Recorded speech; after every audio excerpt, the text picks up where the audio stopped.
Que la grâce de notre Seigneur Jésus-Christ, l'amour de Dieu notre Père et la communion du Saint-Esprit soient avec vous tous. Amen. Bienvenue frères et sœurs, chers amis, pour vivre ensemble ce temps de culte ce matin. Nous sommes présents par nos oreilles pour écouter la parole de Dieu. Nous sommes présents aussi avec nos cœurs pour qu'il s'émeuve de sa présence auprès de nous. Recevant de lui dès maintenant la grâce, la liberté et la vie. Et je vous invite à entrer dans ce culte par la porte de la louange. Prions. Que ma vie tout entière chante ta louange, Seigneur. Tu es ma vie, tu es la paix sur mes erreurs, la force dans mon épreuve. Tu es la lutte contre la mort, source de miséricorde. Que ma vie tout entière chante ta louange. Tu es présent dans toute l'histoire de ton peuple et dans la lutte contre toute oppression et dans nos vies désorientées. Que ma vie tout entière chante ta louange. Entre moi et ceux qui m'écraseraient, tu mis l'infini de ton amour. Entre moi et toi, comme le père serre son enfant contre lui, tu supprimes la distance. Que ma vie toute entière chante ta louange. À cause de toi, je mesure l'éphémère de ma vie, la fragilité de mes luttes, mais par ton amour, je l'assume. Que ma vie tout entière chante ta louange. Amen.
Assurés de l'amour de Dieu en Jésus-Christ, reconnaissons nos égarements.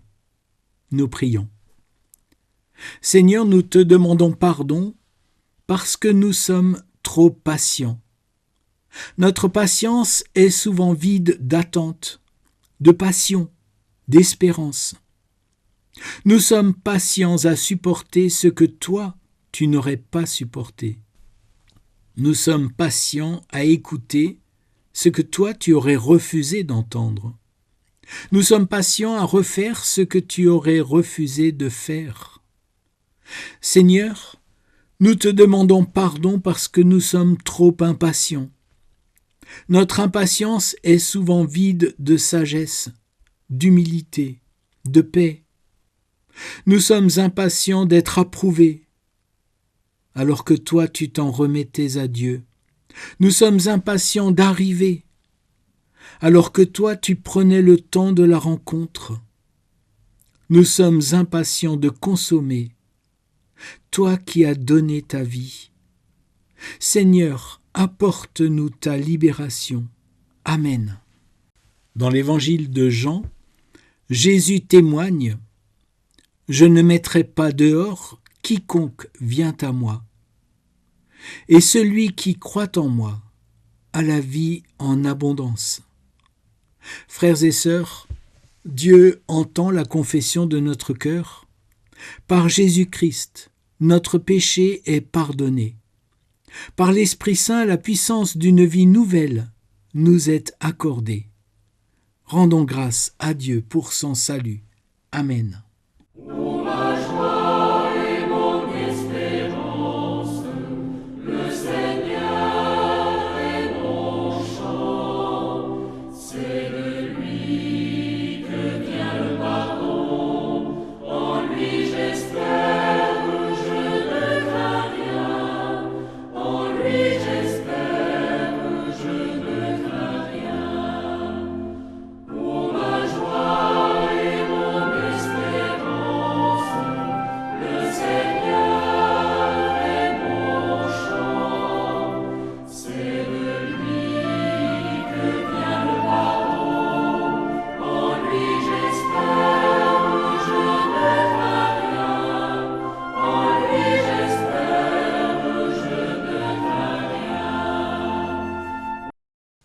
Et nous prions avant de lire les textes bibliques d'aujourd'hui.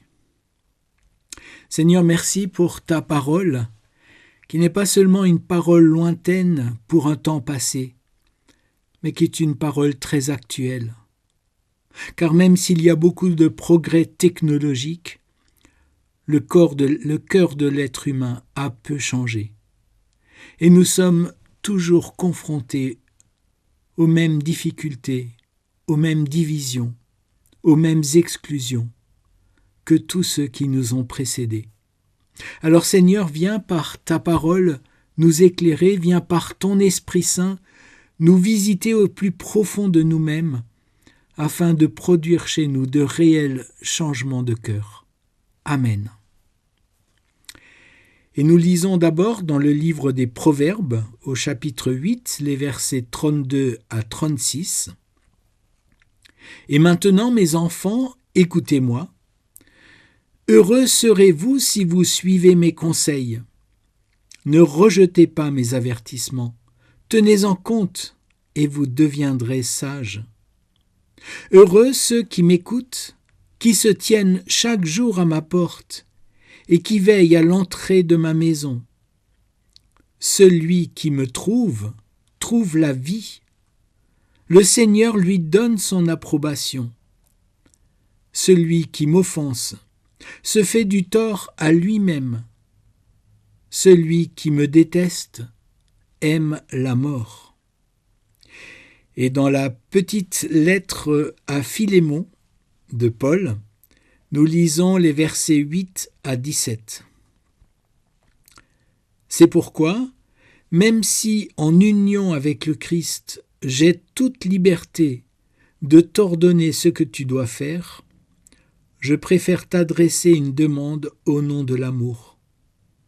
Tel que je suis, moi, Paul, un homme âgé, et de plus maintenant gardé en prison à cause de Jésus-Christ, je te demande, Philémon, une faveur pour Onésime, ton esclave. Il est devenu mon enfant en Jésus-Christ, ici en prison. Autrefois, il t'a été inutile, mais maintenant il nous est utile, à toi et à moi. Je te le renvoie, lui qui est comme une partie de moi-même. J'aurais bien aimé le garder auprès de moi, pendant que je suis en prison à cause de la bonne nouvelle, pour qu'il me rende service à ta place. Mais je n'ai rien voulu faire sans ton accord, afin que tu ne fasses pas le bien par obligation, mais de bon cœur. Peut-être Onésime a-t-il été séparé de toi pendant quelque temps, afin que tu le retrouves pour toujours. Car maintenant il n'est plus un simple esclave, mais il est beaucoup mieux qu'un esclave. Il est un frère très cher. Il m'est particulièrement cher, mais il doit l'être encore plus pour toi, aussi bien dans sa condition humaine que comme frère chrétien. Si donc tu me considères comme ton ami, reçois-le comme si c'était moi-même. » Et enfin, nous lisons dans l'Évangile de Luc au chapitre 14, les versets 25 à 33. « Une foule de gens faisait route avec Jésus. Il se retourna et dit à tous : « Celui qui vient à moi doit me faire passer avant son père, sa mère, sa femme, ses enfants, ses frères, ses sœurs, et même sa propre personne. Sinon, il ne peut pas être mon disciple. Celui qui ne porte pas sa croix pour me suivre ne peut pas être mon disciple. Si l'un de vous veut construire une tour, il s'assied d'abord pour calculer la dépense et voir s'il a assez d'argent pour achever le travail. Autrement, s'il pose les fondations sans être en mesure d'achever la tour, tous ceux qui verront cela se mettront à rire de lui en disant : « En voilà un qui a commencé de construire, mais qui a été incapable d'achever le travail. » Seigneur, ta parole est une lampe sur nos pas. Éclaire-nous par ta lumière. Amen. Ce bref billet de Paul à Philémon est très touchant, car par sa nature même, c'est une lettre personnelle de Paul pour une question privée. Il nous fait ainsi entrer dans l'intimité de l'apôtre. Philémon est un chrétien de Colosse. Il possède un esclave qui s'est enfui, Onésime. Cet esclave s'est retrouvé auprès de Paul et il s'est converti à la voie, entre guillemets, c'est-à-dire au Christ, au contact de l'apôtre. Paul sait ce que risque Onésime comme esclave fugitif dans l'Empire romain. C'est pourquoi il envoie ce billet à Philémon pour lui demander de reprendre Onésime à son service en lui faisant grâce. On sait que Paul n'a jamais remis en cause directement l'esclavage, mais il n'a cessé de rappeler ce que la foi chrétienne produisait. Il donne la ligne de la relation entre maître et esclave dans la lettre aux Éphésiens au chapitre 6, en écrivant « Esclaves, obéissez à vos maîtres d'ici-bas humblement, d'un cœur sincère, comme si vous serviez le Christ. Et vous, maîtres, conduisez-vous d'une façon semblable à l'égard de vos esclaves. Abstenez-vous de toute menace. Rappelez-vous que vous avez, vous et vos esclaves, le même maître dans les cieux, qui n'avantage personne. » Et dans la lettre aux Colossiens, Paul décrit la vraie condition du chrétien. Il n'y a plus ni grec, ni juif, ni esclave, ni homme libre. Mais le Christ est tout et en tous. Et ici, dans ce billet, Paul appelle Philémon à pardonner Onésime et à l'accueillir comme un frère dans le Seigneur, comme il accueillerait Paul lui-même. Paul se révèle ici comme un homme de cœur, un homme qui laisse la loi et même la loi de l'Empire pour aller sur le terrain de la relation et de la fraternité, pour trouver un chemin là où la loi et même les lois ne vont pas dans le sens de Dieu. Paul ne milite pas explicitement pour abandonner le système de l'esclavage, mais il fait valoir ce qui vide le système de l'esclavage de tout objet. En Christ, il n'y a plus de différence entre homme libre et esclave. En Christ, homme libre et esclave sont frères, et cela doit changer les rapports entre eux. Cela n'est-il pas vrai pour nous aujourd'hui ?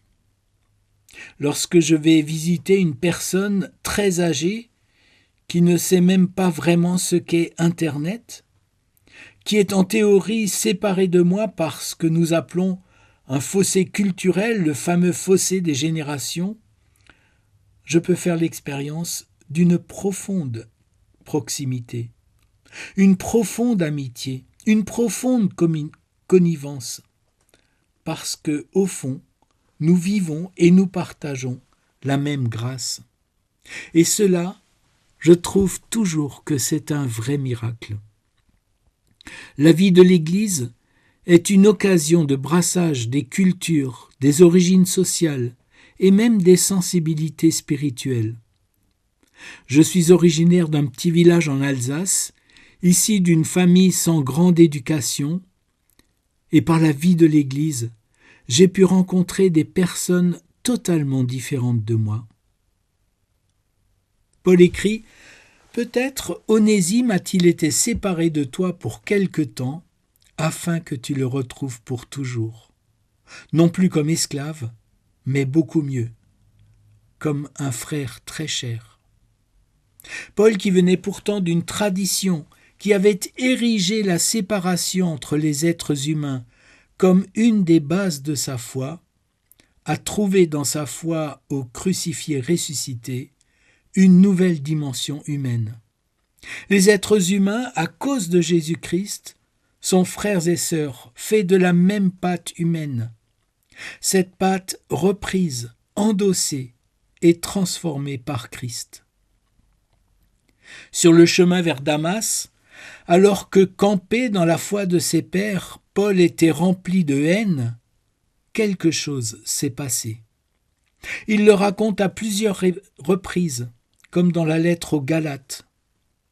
Il écrit « Vous savez avec quel fanatisme je persécutais l'Église de Dieu, dans le but de la détruire. Dans la pratique du judaïsme, j'allais plus loin que la plupart des Juifs de ma génération, et j'étais bien plus zélé qu'eux pour les traditions que j'avais reçues de mes ancêtres. Mais Dieu, dans sa grâce, m'a appelé à le connaître. Il lui a plu de me révéler son Fils pour que je l'annonce aux non-juifs. » Le regard de Paul a été transformé par sa découverte bouleversante du crucifié ressuscité qu'il persécutait, au point que Paul a lui-même bouleversé l'histoire du monde par son message. La foi en Jésus-Christ, suivre Jésus, être disciple du Christ, est d'une exigence radicale. « Si quelqu'un vient à moi, dit Jésus dans l'évangile de Luc, et n'est pas prêt à renoncer à son père, sa mère, sa femme, ses enfants, ses frères, ses sœurs et même son propre moi, il ne peut être mon disciple. » Toute cette liste, le père, la mère, la femme, les enfants, les frères, les sœurs, ne représente-t-il pas l'identité sociale, mais aussi culturelle et religieuse de la personne? N'est-ce pas là le clan, la famille d'origine, les racines de la personne? Combien d'êtres humains aujourd'hui sont-ils attachés à ce que nous appelons souvent des replis identitaires, leurs replis identitaires, tant dénoncés aujourd'hui? Paul a dû soumettre tout ce qu'il avait reçu, compris, expérimenté de ses pairs, à cette expérience bouleversante de l'appel de Jésus-Christ dans sa vie. Et quel bouleversement, quelle révolution pour lui! Scandale pour sa foi juive, folie pour sa culture grecque. Et voilà qu'il veut entraîner les croyants dans son sillage. Philémon et Onésime, un maître spolié et un esclave en fuite. La loi de l'Empire dit ce maître a le droit et même il doit, pour l'ordre des choses, punir cet esclave.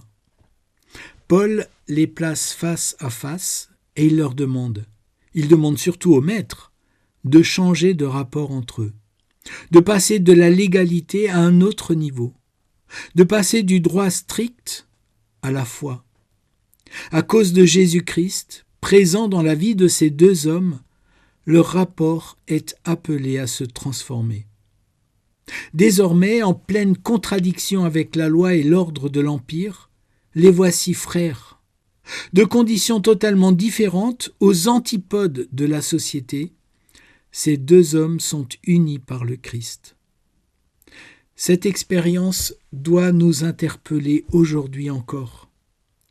Avec qui est-ce que je suis aux antipodes, en parfaite désunion, en parfaite contradiction parmi mes proches? Pour nous aussi qui désirons suivre Jésus-Christ, vivre une authentique communion avec lui, notre clan, notre sang, notre patrie, nos intérêts ne doivent pas être préférés à Christ, ni même notre propre moi. Toute supériorité, tout particularisme sectaire Toute préférence excluante qui habite encore en nous ne doivent dicter ni notre conduite, ni nos relations, ni même nos pensées envers les autres.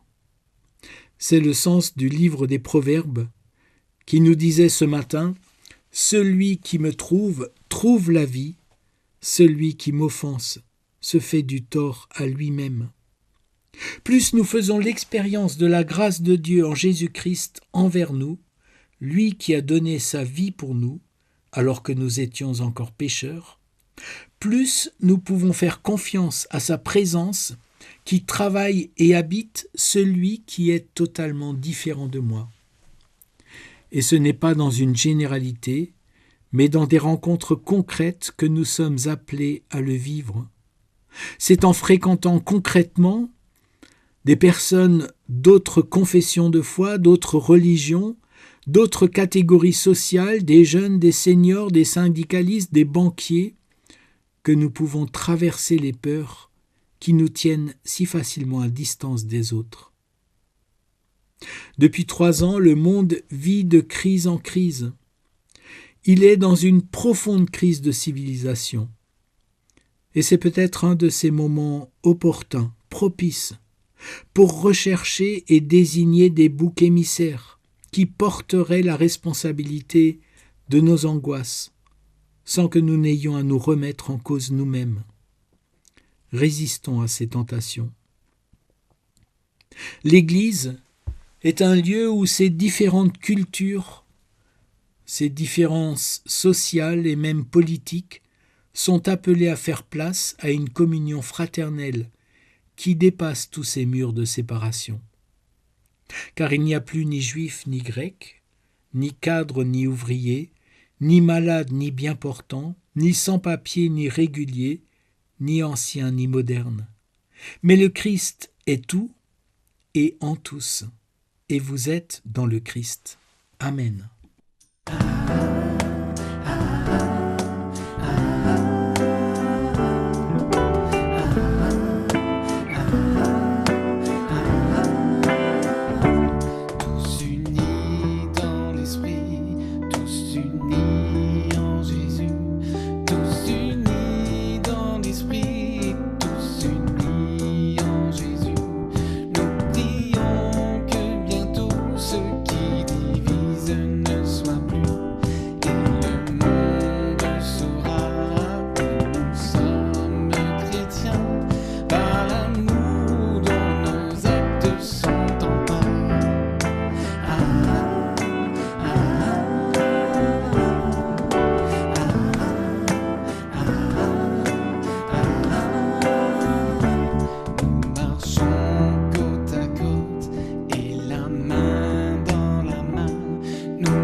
chrétiens, par l'amour dont nos actes sont empreints.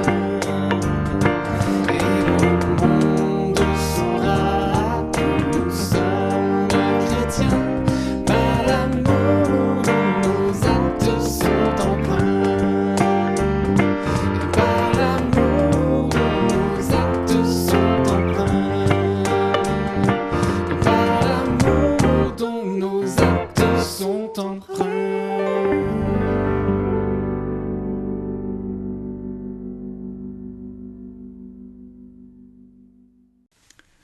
Prions les uns pour les autres et pour ce monde, avant de nous séparer.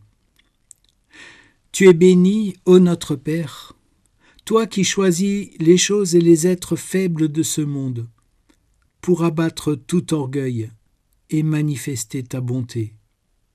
Fais de nous des ouvriers de paix et de fraternité, dans tous les lieux où nous sommes présents. Toi qui as visité ton peuple, et qui est présent par ton esprit en toute visite faite en ton nom, toi dont l'amour est de t'approcher des êtres humains, nous te prions pour ceux qui sont seuls, pour ceux que la maladie ou l'éloignement isole, pour ceux qui sont empêchés de retrouver des frères ou des sœurs dans la foi. Apprends-nous à les visiter en ton nom, et avec l'aide de ton esprit, nous te confions tout ce que nous portons particulièrement dans notre prière. Seigneur, tu as fait de ton Église le corps de ton Fils. Par elle, tu veux communiquer à l'humanité le mystère du salut que tu leur offres. Accorde-nous ton Esprit Saint, afin que nous sachions proclamer en paroles et en actes que Jésus le Christ est notre Seigneur. Par ton Esprit, tu as révélé aux humbles le chemin qui mène à ton Fils. Éclaire les chefs des nations et tous ceux qui sont investis d'autorité. Et nous pensons bien sûr aux dirigeants israéliens, palestiniens, russes, chinois, américains, ukrainiens, européens, en Afrique aussi, afin qu'ils reconnaissent et suivent les chemins de ta paix et de la justice pour le monde. Comme Jésus l'a enseigné à ses disciples, ensemble nous te disons : Notre Père qui es aux cieux, que ton nom soit sanctifié, que ton règne vienne, que ta volonté soit faite sur la terre comme au ciel. Donne-nous aujourd'hui notre pain de ce jour. Pardonne-nous nos offenses, comme nous pardonnons aussi à ceux qui nous ont offensés. Et ne nous laisse pas entrer en tentation, mais délivre-nous du mal. Car c'est à toi qu'appartiennent le règne, la puissance et la gloire, pour les siècles des siècles. Amen. Recevez la bénédiction de la part de Dieu.